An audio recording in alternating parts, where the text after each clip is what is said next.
palestrante, o Andres.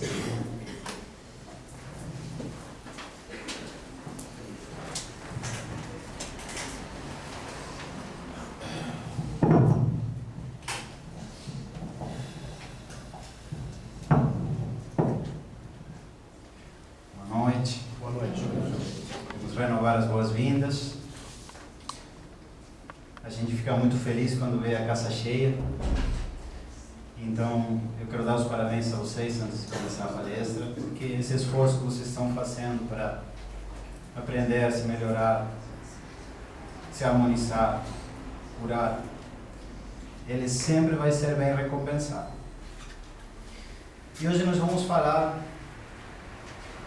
de um assunto que sempre nos resulta complexo. Hoje nós vamos falar em emoções. E terça-feira eu tive a felicidade de fazer a palestra aqui também. E na terça-feira eu achei que estava falando de um assunto difícil, que foi física quântica. Mas realmente, pensando nessa questão das emoções, acho que o assunto difícil ficou para hoje. Difícil por quê? Difícil porque nós não ouvimos uma máxima que foi ditada no século X, filha da filosofia grega, a máxima da qual não se tem muita certeza do autor, embora a maioria acredite que foi Sócrates. Ela diz: conhece-te a ti mesmo. E todos já ouvimos essa máxima. Agora, o que tem a ver isto com as nossas emoções? Tudo. O que eu devo fazer com as minhas emoções? O que são as minhas emoções?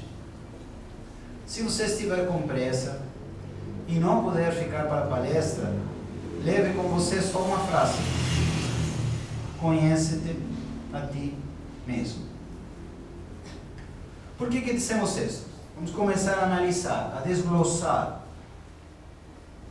a dissecar esse fenômeno que nos acontece automaticamente, que é a emoção. Vamos começar pela própria palavra, emoção. Eu gosto sempre de procurar a raiz das palavras, né? Então, o final da palavra, moção, nos dá a ideia de movimento. Uma emoção é um movimento. E a primeira letra, o E, nos orienta para onde esse movimento vai. A emoção é um movimento que vai para o E, para o exterior. A emoção é um movimento que vai para fora. Um movimento que se gera bem no íntimo e vai para fora. Então, a emoção, poderíamos dizer que é uma resposta. Uma resposta gerada por nós mesmos. E ela é uma resposta a um estímulo. Que tipo de estímulo vai gerar uma emoção? Todos geram. Qualquer um pode gerar. Uma visão é um estímulo. Um pensamento. Um som. Uma música.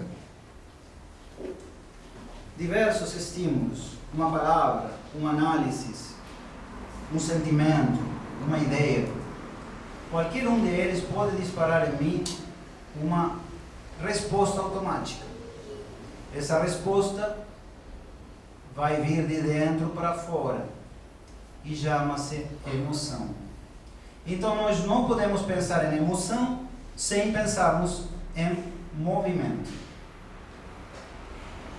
Muito bem. Isto é comprovável não tão somente de forma psicológica, também é comprovável de forma biológica. Como assim de forma biológica? Sim. Biologicamente, cada emoção produz no nosso cérebro uma reação neuroquímica, um neurotransmissor. As emoções fazem com que meu cérebro produza neurotransmissores. O que são esses neurotransmissores? Substâncias que mexem com o nosso estado de ânimo, com o nosso humor. Nós temos a dopamina, sumamente agradável. Nós temos a serotonina, que nos relaxa. Nós temos a adrenalina, que nos deixa tensos. Quando estamos em um estado ansioso, temos superprodução de adrenalina. Quando estamos bem felizes, serotonina. E tanto uma reação biológica que determinados produtos, como o açúcar, nos produzem essas substâncias. Elas também são um estímulo que produz uma resposta.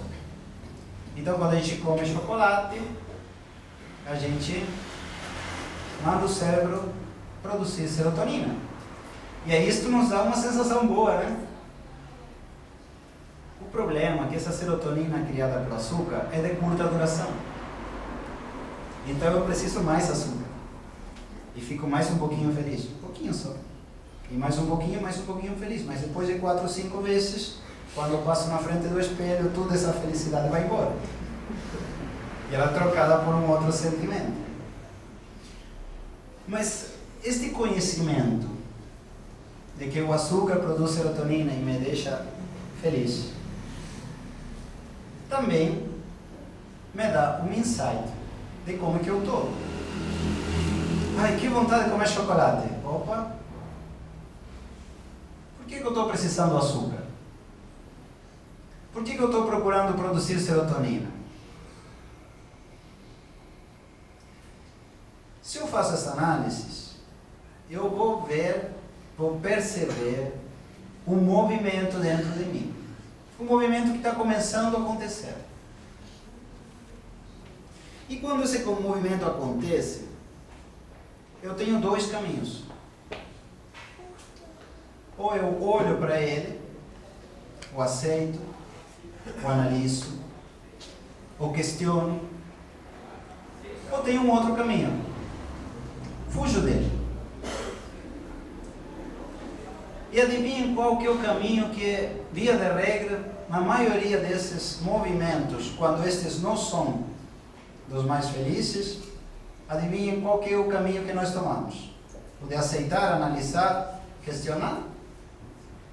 Ou fugir?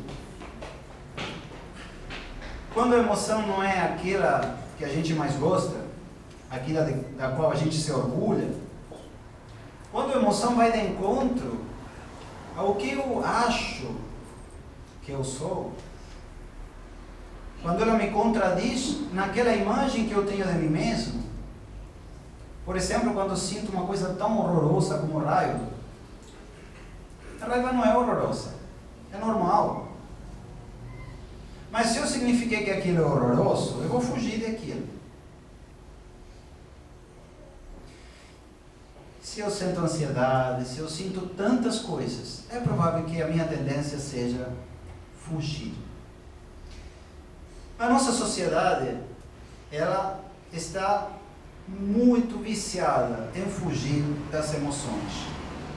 E nós fazemos parte dela. Então, de alguma forma, também estamos viciados. Quando a gente come chocolate, está fugindo. Mas se fosse só chocolate, não seria nada. Que outra coisa nos ajuda a fugir da emoção? As drogas. Lícitas ou ilícitas, tanto faz. Não há muita diferença em qual uma eu uso. O resultado é o mesmo. Eu estou fugindo. Essa nossa era é a era da anestesia. Nós nos anestesiamos. Quando você começa a ficar ansioso, o que você faz? Vai lá no psiquiatra e diz, me dá esse remedinho que já fico bem logo. O que eu estou fazendo ali? Quando eu tomo essa pílula da alegria, o que eu estou fazendo? Estou forçando o meu cérebro a produzir um neurotransmissor que me tire da consciência desse movimento. Ou seja, quando eu tomo uma droga, seja lícita ou ilícita, porque eu não estou me sentindo bem, eu estou fugindo do sentimento. Eu estou ignorando dando as costas para esse movimento. E como a dor humana está muito grande nos nossos dias, nós vivemos em uma era de hipermedicação. Qualquer sintominha, por mais leve que seja, tem a sua solução, é aquela pílula mágica que vai resolver meu problema e eu nem vou pensar nisso. Aquilo não vai ser mais um assunto para mim, porque aquilo não é importante e vou poder dedicar a minha energia para o que realmente é importante. É? É mesmo? Será? O que acontece quando eu tomo um remedinho? O que acontece com a droga? O que acontece com qualquer tipo de subterfúgio que eu conseguir criar para fugir da minha emoção? O que acontece quando eu fujo dela? De quem que eu estou fugindo? Se não de mim mesmo. Aquilo é meu. Gostando ou não gostando, aquilo está acontecendo.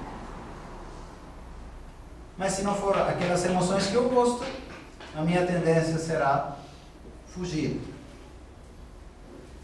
Muito bem, aonde este caminho não nos leva? Aonde ele não nos leva? Fugir. Fugir não nos leva ao autoconhecimento. A pílula da felicidade não nos ajuda a ampliar a nossa consciência. Esta pílula não nos leva a ter uma percepção mais aprimorada de nós mesmos. Então, embora aparentemente nos esteja fazendo um favor por um lado, ela também está nos fazendo um grande desfavor. E vamos ver aonde que isso leva. Então, podemos dizer que a emoção é um aviso. Ela é um sintoma. Ela tem uma função. E como a emoção é movimento, essa função precisa se movimentar. Não é uma função para guardar. É para experimentar, para vivenciar. A emoção eu preciso vivenciar. Não posso fugir dela.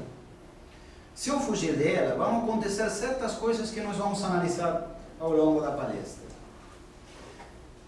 Então, quando você está andando com o teu carro, acende uma luzinha no painel, principalmente aquelas vermelhinhas, porque a amarela até dá para ligar, né? A amarela quer dizer que o negócio não está tão feio, né? Mas quando acender aquelas vermelhinhas, óleo, temperatura, isso é um aviso, isso é um sintoma. O que eu faço com o aviso? Eu posso colocar um caderno na frente do painel, não olho mais, está de luxo. Eu juro para vocês que não se enxerga mais, é só botar um caderno na frente. Isso que nós fazemos com as emoções. Botamos uma droga, um trópico, um subterfúgio, não olhamos mais para ela, deixamos acontecer. O que acontece? Que a nossa máquina humana, ela é muito mais perfeita com o carro. Porque no carro, quando eu negligencio um anúncio desse, eu não vou longe. Daqui a pouco ele já tranca, trava, parou, deu. Mas o nosso corpo é tão perfeito, que ele vai dar um jeitinho de continuar funcionando. É aquele jeito, né? Mas ele vai continuar funcionando. Até que provavelmente um dia ele vai travar. Ou vai ter um outro tipo de prejuízo. Porque o que eu fiz com o anúncio, com o alerta, com essa emoção que estava vindo? O que eu fiz com ela? A ignorei, a escondi. Muito bem. Quando eu escondo, ignoro, onde é que ela vai? Eu estou guardando ela. Eu não quero enxergar, né? Guardo. Aonde que a gente guarda, psicologicamente falando, as coisas que não quer ver? Na tão famosa, discutida sombra. O que é a sombra? Tudo aquilo que é meu, emoções, entre outras coisas, mas que não são bonitas. E que como eu fiz uma imagem idealizada de mim, que já nasci ego, eu não aceito. Como não aceito no olho, e o que olho que não vê, coração que não sente, né? Avestruz, cava um buraco na terra, põe a cabecinha lá embaixo, pronto, não está acontecendo mais nada. Será mesmo? A questão é que eu vou guardando, né? Então eu tenho, vamos dizer, um quartinho no fundo, sabe aquele quartinho das tralhas? Ali vai tudo que eu já usei, não me serve mais. Aí vai o que não vou usar nunca mais, mas estou meio pegadinho. Eu vou guardando, né? E tem gente que tem um baú de tralhas, tem gente que tem um quarto, tem gente que tem um galpão. mas seja lá do tamanho que for o recipiente, o ambiente que você tenha interior para guardar essas coisas, tenha ele o tamanho que tiver, um dia ele vai lotar. E o que acontece quando eu tenho um monte de porcarias, tralhas, lixo, e eu não atendo aquilo, deixo guardadinho? O que começa a surgir ali no meio desse lixo acumulado? O que começa a surgir? Bichos, não é? Você deixa um galpão arrombado ali com coisa, daqui a pouco você tem barata, daqui a pouco você tem rato. Esses bichos são um símbolo de que aquilo está abandonado, descuidado, desatendido, negligenciado. Ninguém está olhando para aquilo. E aparecem os bichos. E os bichos são muito simbólicos. E quando a gente vê uma barata, algumas pessoas são bem resolvidas a respeito, outras não podem ver uma barata. E aí começamos a entender o que acontece com o lixo. Por que eu tenho tanto pavor da barata? Por que algumas pessoas surtam com uma barata? Sobem acima da cadeira, saem berrando? Nós somos muito simbólicos. A barata é um bicho que nunca atacou ninguém, nunca mordeu ninguém. Então, se racionalizo uma barata, ele tem um tamanho proporcional ao meu, absurdamente inferior. Ela não tem poder de me ferir de forma nenhuma. Então, por que eu reajo assim? Será que eu estou reagindo à barata? Ou será que eu estou reagindo ao símbolo que a barata tem para mim? E qual que é um símbolo de uma barata? O que lembra vocês de uma barata? É sinônimo de quê? De limpeza? Não. Sujeira. É uma coisa agradável? Não, é um bicho asqueroso, né? O que será de sujeira que eu estou guardando e não quero ver? Qual a sujeira que está escondidinha lá no meu quarto da sombra? Será que tem algum pensamento asqueroso ao qual eu não dei atenção porque era tão feio que eu disse não ser meu? Se eu fiz isso, ele não desapareceu, tá? Ele está guardadinho e criando bicho. Então, esse movimento, ele está ali para ser observado. E aí a gente guarda não somente coisas negativas. É nesse quartinho, a gente guarda às vezes coisas positivas também. Como o quê? Ideias. Sonhos não realizados. E aí você começa a pensar uma coisa que você quer fazer, e você começa a não posso, não dá, não é hora, e vai guardando. E não vai prestando atenção. Tudo isso vai para aquele quarto. Prestem atenção o que disse Freud ao respeito das coisas as quais a gente não observa. Ele diz, quando um conteúdo não é olhado, não é observado, quando ele é ignorado, quando um conteúdo é ignorado, ele não desaparece. Ele se traslada e se transmuta na forma de repressão para um outro objeto, aparecendo novamente de forma simbólica. Ou seja, aquilo que eu guardei, provavelmente não vai aparecer com a forma que eu guardei. Aquilo vai transmutar em outra coisa, mas vai aparecer. E se era feio, não vai aparecer de uma forma bonita. Pode acreditar.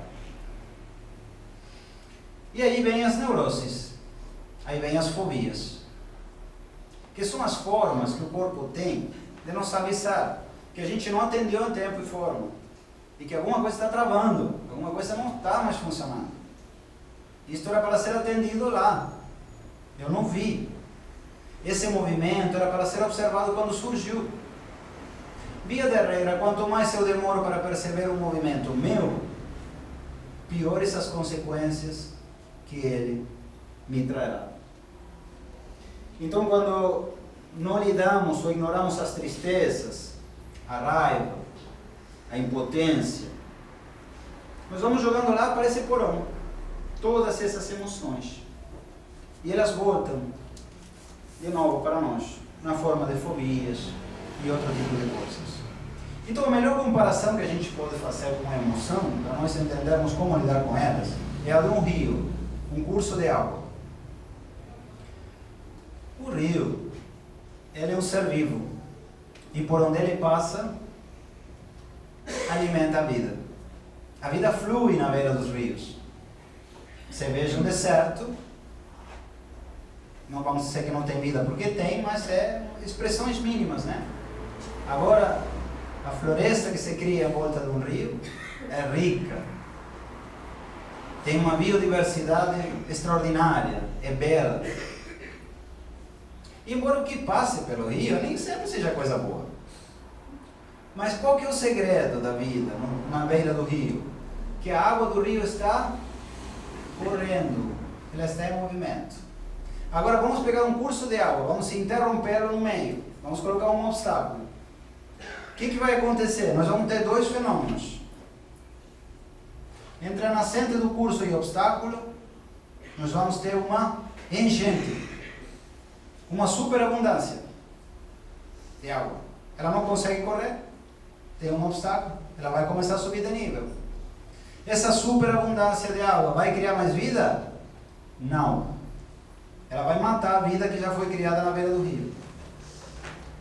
E a outra metade do rio? Desde o obstáculo até a sua saída. O que nós vamos ter na outra metade? Falta. Falta de água. A falta de água traz vida? Não. Mata a vida. As emoções são um rio. Elas precisam ter esse movimento de dentro para fora. Se eu trancar esse movimento, o que vai acontecer? Coisas ruins que podem vir pelo excesso do que eu estou matando ou pela falta do que eu estou matando. Gente, se eu tenho emoção, aquilo é meu. Se eu não gosto, azar. Aceite que é teu. Se eu ignoro, vou ter muito disso em um momento, demais. E vou ter muito pouco disso em outro momento, de menos. As duas coisas completamente prejudiciais. Então, se eu tenho uma tristeza, o que eu posso fazer com ela? Eu preciso olhar para ela, observar, ser analítico com ela. De que forma? Perguntas que eu posso me fazer são retóricas. Qual o movimento em mim dessa tristeza? Devido a quê eu estou sentindo essa tristeza? Para quê? O que essa emoção me impede de fazer?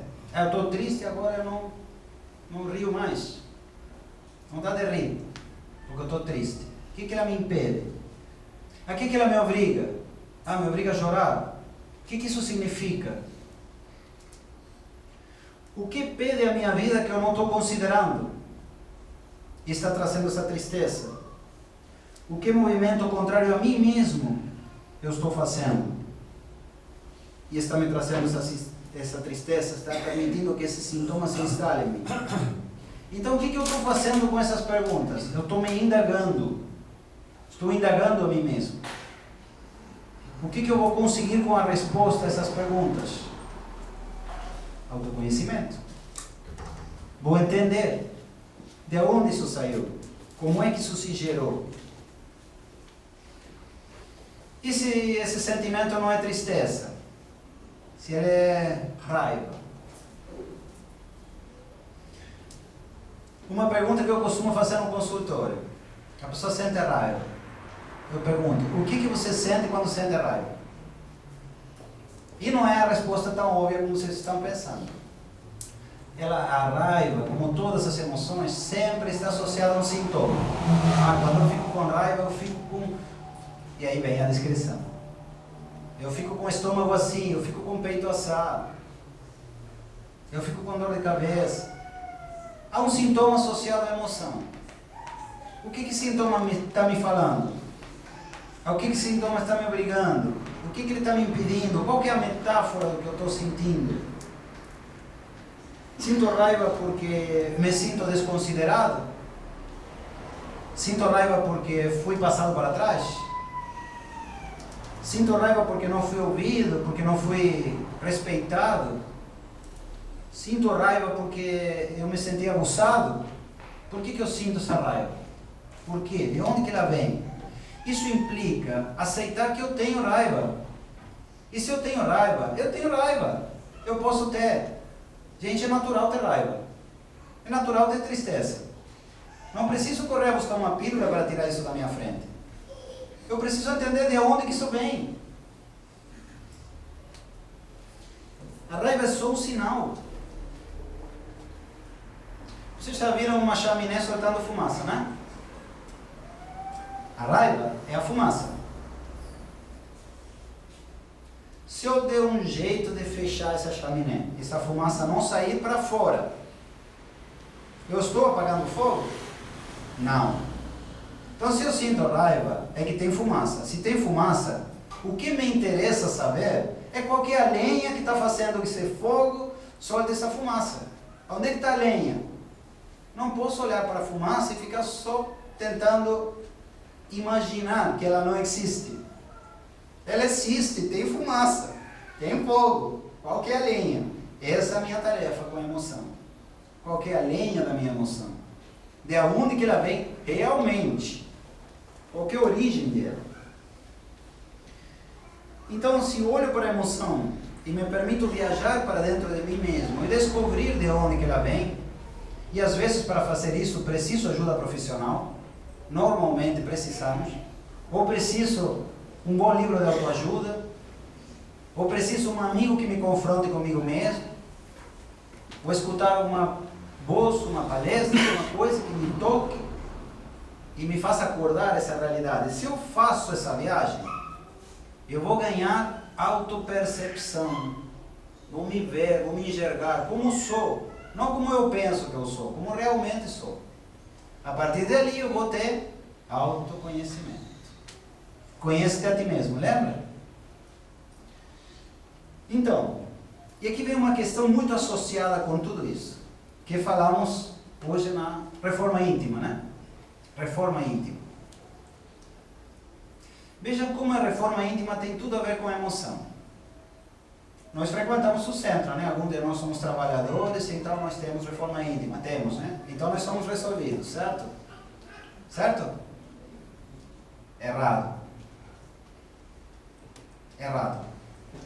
Osho, o líder indiano, disse que nós somos como cebolas, onde o ser é o miolo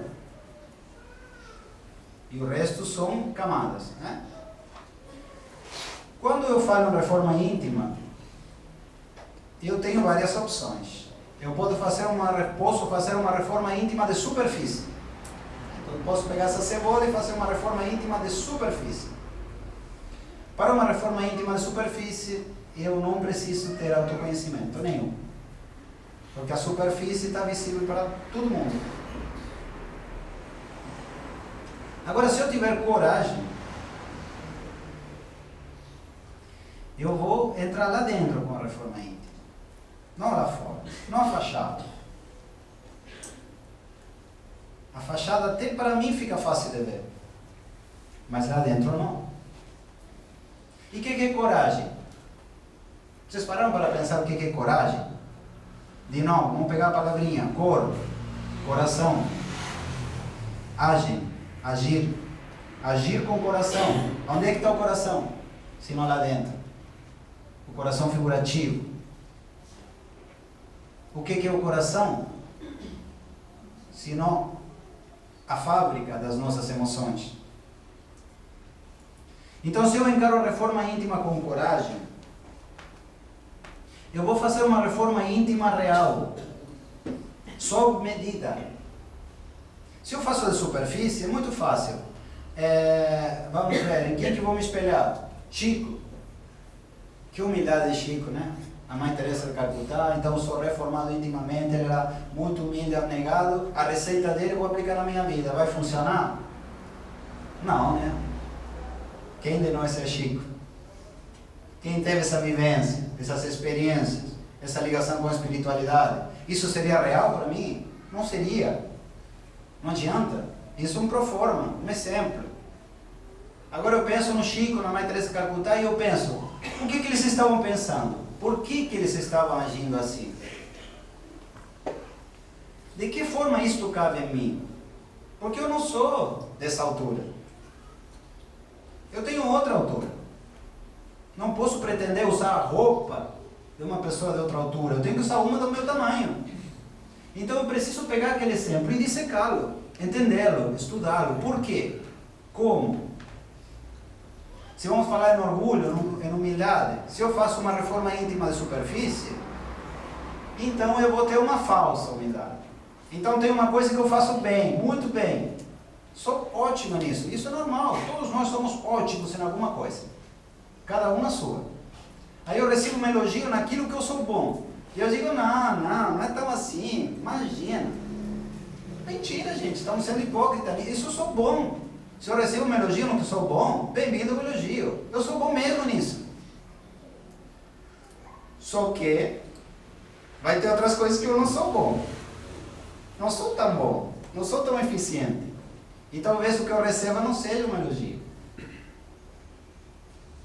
E o que vai acontecer quando eu receber essa questão não tão boa? Se eu tenho uma reforma íntima de superfície, será que meu ego vai aguentar isso? Eu já sei disso que eles estão me falando. Já sei. Mas eu não prestei atenção, não atendi aquilo e guardei. Mal guardado na sombra. Eu já estou consciente. Não estou consciente, aliás. Aquilo é meu. Eu já tenho isso guardadinho. Agora vem você e me lembra. Se a minha reforma íntima é de superfície, então você vem me lembrar o que eu já não sou bom, o que eu já sei, então tu se segura porque tu vai me ouvir. Porque o que tu acha que eu sou? E essa minha reação, a que é? A sugestão? A sugestão que acabei de receber, muitas vezes bem intencionada, e muitas vezes com um bom objetivo? Não, essa minha reação não é a isto, é aquilo que eu guardei. É aquela emoção que eu não soube olhar, seu movimento no seu momento, para então trabalhar nela. Então, como a ignorei, logo vem você a me lembrar disso, né? Como é que eu vou reagir? A que eu estou reagindo? E nessa ignorância na qual vivemos, com respeito às emoções, vamos perdendo pessoas nesse caminho. Às vezes por causa disso. Porque não vamos agindo, vamos reagindo. E não vamos respondendo ao que acontece, vamos respondendo ao que não soubemos tratar em tempo e forma. E aí pessoas se vão da nossa vida, relacionamentos se acabam, grupos se enfraquecem, coisas boas, ótimas, saudáveis, começam a murchar. Por quê? Porque eu não tenho uma reforma raiz, eu tenho uma reforma superfície. Então falar em reforma íntima, muito fácil. Agora ter a coragem de ir lá mexer nos meus fantasmas, isso que eu preciso. Isso que eu devo fazer. Então não adianta pegar uma receita pronta. Eu quero me espiritualizar, de hoje em diante não vou sentir mais raiva, tá? Combinado? Valeu, valeu. Fechou? Acabou minha reforma íntima, superfície. Então tudo eu digo que sim. Sim, sim, sim, sim, sim, sim. Até que não aguento mais dizer que sim. E é uma simples pergunta. Em vez de eu dizer não, eu descarrego tudo aquilo que eu fui juntando com a minha falsa reforma íntima. Eu sou o tipo de uma panela de pressão, sem válvula de alívio. Então um tempinho eu vou aguentar. Mas vai chegar uma hora que a pressão vai ser mais forte que a panela. E aí se segura, né? Então o que eu ganhei com isso? Ignorando. Veja bem, diz Carl Jung, nascemos originais e morremos cópias. E aqui entra toda a questão do condicionamento da sociedade, dos grupos, da cultura. Mas tem uma lenda grega que nos mostra um costume que nós temos e que é extremamente prejudicial para nós, nossas emoções e nossos relacionamentos e nossos tratos com outras pessoas. Tem uma personagem da mitologia grega, e é mito, tá? Não é história, é uma personagem, Procusto. Procusto era um desgraçado. Procusto roubava, sequestrava, era um malfeitor. Ele se ganhava a vida daquelas formas. E ele tinha um estranho castigo cada vez que ele sequestrava uma pessoa. No cativeiro ele tinha uma cama de ferro. E fazia as pessoas deitar na cama de ferro. Só que a cama de ferro tinha uma medida X. Não era muito grande. Então a pessoa deitava e ele queria que a pessoa coubesse certinho na cama dele. Então se a pessoa fosse muito alta, ele cerrava. Cerrava a pessoa, tem que se ajustasse a medida da cama de ferro dele. Se a pessoa fosse muito pequenininha, ele dava um jeito de esticar a pessoa, para que ela preenchesse todo o espaço dessa cama. E qual que é a metáfora? O que isto tem a ver com a nossa palestra, com os nossos costumes? O problema de cair na padronização, de achar que tudo tem que caber no espaço que eu determinei para isso. E isso a gente começa com a gente. A minha emoção tem que caber na minha cama. Se ela não for o tamanho da minha cama, eu vou fazer duas coisas. Ou vou esticar ela, ou vou cerrar ela. E isto vai. Não é só a minha emoção. Aí, como via de regra, vejo nos outros o que é meu, eu tento que você e todas as pessoas que interagem comigo entrem naquela caixinha, naquela cama. Vocês têm que ter essa medida. O que tiver para fora dessa medida, eu vou tentar cerrar. E se vocês não chegarem a cobrir essa medida, eu vou esticar vocês. Vou espichar tudo que der. Como é que o relacionamento vai ser saudável? Se eu tenho um padrão padronizado, até para a minha própria emoção. Se eu não deixo a minha emoção ser ela, como é que eu vou deixar você que está vivendo comigo? Ou você que é meu amigo? Ou você que trabalha comigo? Então, na medida que eu meço a mim mesmo, eu meço aos outros. Na medida que eu ignoro as minhas emoções, eu ignoro a realidade dos outros. E eu visualizo, imagino, idealizo a pessoa no tamanho da minha cama.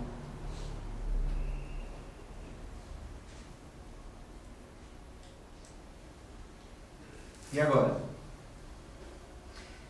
Então, quando damos a outros o que não temos, quando damos a outros o que não estamos em condições de dar, isto não é amor.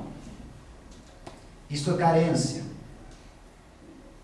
Eu estou tentando garantir para mim um afeto que me falta. E se o outro, porventura, resolver não ficar mais do meu lado, eu vou surtar. E ontem na mesa só tratamos final do relacionamento. Por que é tão difícil aceitar final do relacionamento? Porque esse afeto que eu acho que eu estou perdendo é um afeto que me falta. Eu não estou completo. Agora, se eu não estou completo, não é o outro que me completa, tá? Não é. Então, o que eu cobro dele? O afeto que eu não tenho por mim mesmo. A ligação que eu não tive com meus pais. Todas essas faltas que eu venho acumulando ao longo da minha vida, e você vai embora. Então você é o culpado, você é o responsável. E achei em quem depositar o que eu tenho guardadinho lá na minha sombra. Então, dessa forma traiçoeira funcionam as emoções. Quando não observamos o que elas têm a dizer, quando não as aceitamos, quando não percebemos o seu movimento. Para acabar, finalmente, 2 exemplos. Jesus, o primeiro deles. Vocês acham que ele não foi provocado? Vocês acham que ele não foi tentado? Quantas vezes, né? Quantas vezes ele reagiu mal? Por que as coisas não doíam nele? Por que esses desafios ele não levava para o lado pessoal? Porque ele tinha esse autoconhecimento. Ele se conhecia. Ele sabia o que era dele e o que não. Então ele não reagia. Buda. Alguém alguma vez conseguiu tirar Buda do sério? Não. Ele era perfeito? Não. Só se conhecia. Então, via de regra, quando eu me sinto provocado por alguém, quando eu sinto que alguém está mexendo na ferida, saiba, a ferida é minha, tá? Não é de quem está me provocando. E nem sei mesmo se ele está me provocando, a questão é que a ferida é minha. Às vezes uma cutucadinha simples, se for acima de uma ferida, vai doer. E dói porque fui cutucado? Não, dói porque eu tenho uma ferida. Então a coisa é simples, incomodou, doeu, magoou, muito bem, leva para casa, é teu. É teu. Simples assim. Independe do outro. Buda, Cristo, tiveram as piores tentações que a gente possa imaginar e não reagiram. Por quê? Porque não estavam feridos. Se conheciam. E a ferida é a emoção que eu não reconheço, que eu não aceito. Então nós precisamos aprender a agir, não reagir. Aceitar, analisar, modificar, entender, questionar a mim mesmo, os meus movimentos, as minhas emoções. Se eu faço isso, eu estou no caminho do autoconhecimento. E se autoconhecer é saber lidar com as nossas emoções. Obrigado.